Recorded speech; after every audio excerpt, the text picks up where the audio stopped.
Қараңыз, мұхиттардың ағысы көз арбайды. Мына иірімдердің барлығы әлемдегі ауа райын реттеп өмірімізге әсер етеді. Мұхиттарда ағыс көп, бірақ судың қозғалысына ең қатты әсер ететін үш жылы ағыс бар. Біріншісі Атлант мұхитындағы Гольфстрим ағысы.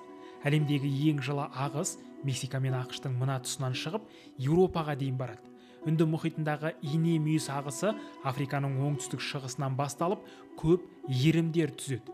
Ал бұл иірімдер Үнді мұхитындағы балықтар мен жылы температураны оңтүстік Америкаға апарады. Жапония жағалауынан басталатын Курашио ағысы Тынық мұхитына қарай жылжып, Азияға жылы температура әкеледі. Бұл ағыс мұхит түбіндегі су мен балықтарды мұхиттың бетіне шығарады. Сондықтан жапондар мен Азия халықтарының дастарханы балыққа толы. Бұл үш ағыс әлемдегі көп елдің ауа райын реттеп, жаздың жылы, қыстың қатты аяз болмауына әсер етеді. Мысалы, Гольфстрим ағысы Еуропаға жылы температура әкелмесе, Еуропаның қысы өте қатты суық болар еді.